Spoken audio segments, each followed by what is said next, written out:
आज आपण बघणार आहोत आयशेअरचे जॉब कार्ड ओपन करायचे.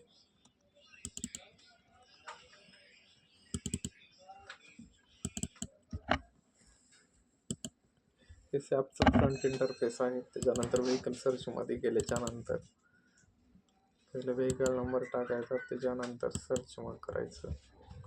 त्याच्यानंतर जो आलेला आहे तो चेसी नंबर कॉपी करायचा.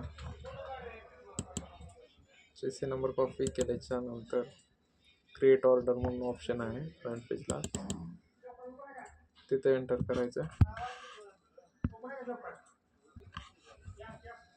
ऑर्डर टाईपमध्ये आपण रनिंग रिपेअर म्हणून सर्च करायचं. त्याच्यानंतर चेसी नंबर टाकायचा, कस्टमर ॲडवायझरचा कोड टाकायचा, त्याच्यानंतर सेल्स ऑर्गनायझेशन टाकायचं, डिस्ट्रीब्युशन चॅनल टाकायचं, त्याच्यानंतर प्लॅन कोड टाकायचा, एंटर मारायचं.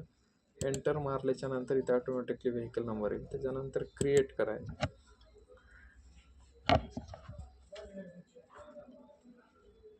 क्रिएट केल्याच्या नंतर हे तुमचं झालं job card invert. Job card invert झाल्याच्या नंतर त्याच्यानंतर मेकॅनिकचा कोड टाकायचा, त्याच्यानंतर गेटिंगचा टाईम टाकायचा. तो टाकल्यानंतर गेटिंगची डेट टाकायचा. त्याच्यानंतर कस्टमर नंबर टाकायचा, कस्टमरचं नाव टाकायचं,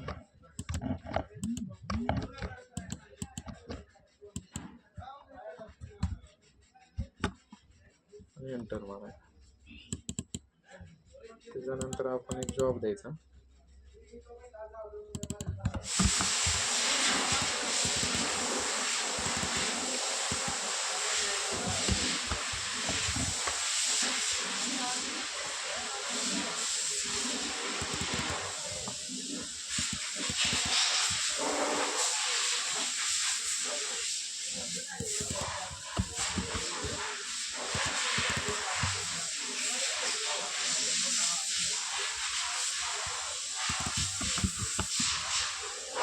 जॉबमध्ये तुमचं जे ऑब्झर्वेशन आहे ते लिहायचं आहे.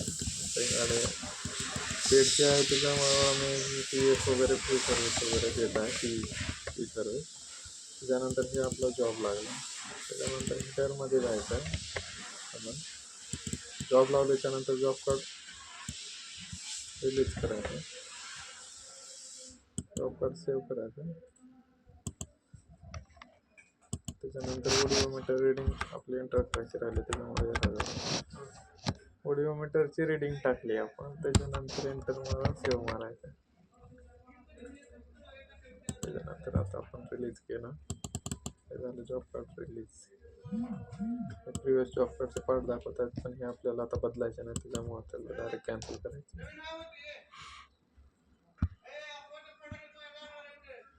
त्याच्यानंतर T2 आणि T1 मेकॅनिक टाईम आणि एक्सपेक्टेड डिलिव्हरी हे पूर्ण डाटा भरून घ्यायचा. आता गाडी आता इन झालं, पण 3-4 तासानंतर कस्टमरला भेटेल, तो टाईम टाकायचा. आणि मेकॅनिकला हँडओव्हर किंवा कस्टमर अप्रूव्हल डेट आहे सध्या, customer approval date current time टाकायचा. त्याच्यानंतर कंट्रोल S करायचं. This select labour to process.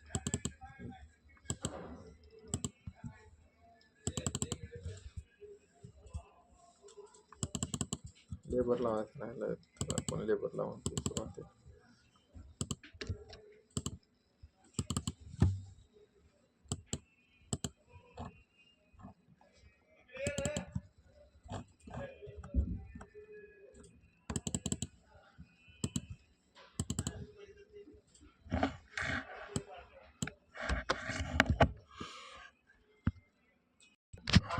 हां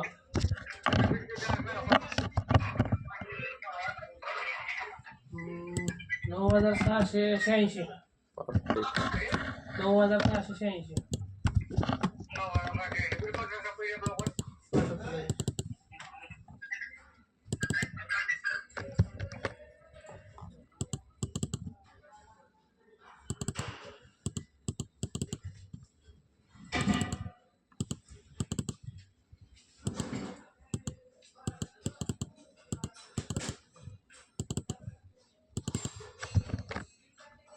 कन्फर्मेशन केल्यावर परफॉर्मन्स आहे का?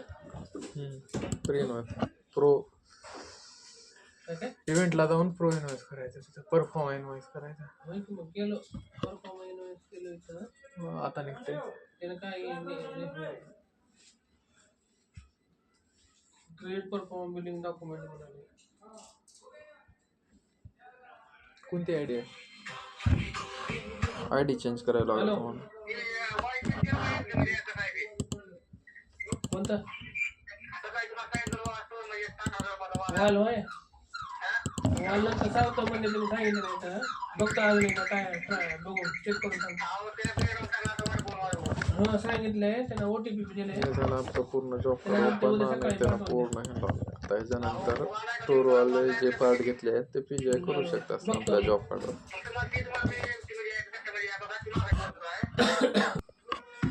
PGI केल्याच्या नंतर आपण जॉब कार्डमध्ये जायचं. त्याच्यानंतर केल्याच्या नंतर आयटममध्ये दाखवते ते पार्ट इश्यू केलेले. त्याच्यानंतर आपण कस्टमरला डायरेक्ट जॉब कार्ड केलं. आपण हे जॉब कार्ड रनिंग रिपेअरमध्ये ओपन केलं. अजून थोडा प्रॉब्लेम असता का तेवढ्यासाठी तुम्ही गाडी रनिंग रिपेअरचे आपल्याला चेकशीट भरावी लागेल टोटल. त्याच्यानंतर चेकशीट भरून कारण आम्हाला रिपोर्ट प्रत्येकाचं संध्याकाळी लागते ना. बरोबर आहे. ही गाडी त्यासाठी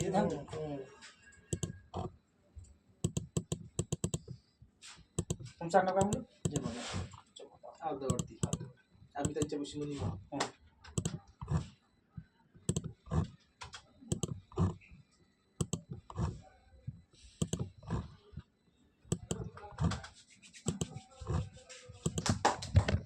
चेकशीट भरल्याच्या नंतर कंट्रोल एस करून सेव्ह करायचं. त्याच्यानंतर करावं लागेल. त्याच्यानंतर आपण लेवर लावला. चेकशीट भरल्याच्या नंतर चष्मा पेन्सिलवर क्लिक करायचं. त्याच्यानंतर टेक टूल लावायचं. त्याच्या आधी पहिलं कन्फर्मेशन करायचं. कन्फर्मेशन केल्याच्या नंतर सेट टेक्निकल स्टेटसला क्लिक करायचं. हे लागल्याच्या नंतर वर ऑप्शन एक नवीन ओपन होतो फायनल चेकडन करायचं. फायनल चेकडन केल्याच्या नंतर क्रिएट बिलिंग करायचं.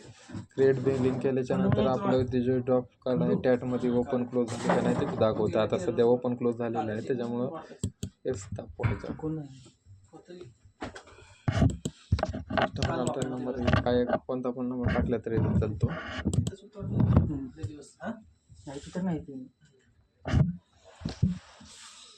काही दोनशे दोन आम्हाला गाड्या असं रिपोर्ट द्यावं लागते पेंडिंग गाडी पेंडिंग टाकलो आपण काम टाकलो मोठ्या हे जमलंच नाही. डिझेल टँकसाठी गाडी झालं. त्याच्यानंतर असं होते. हां गेट पास टोटल एकच सोपी सिस्टीम आहे. असं ठीक आहे. चला आपण भेटू नेक्स्ट व्हिडिओमध्ये.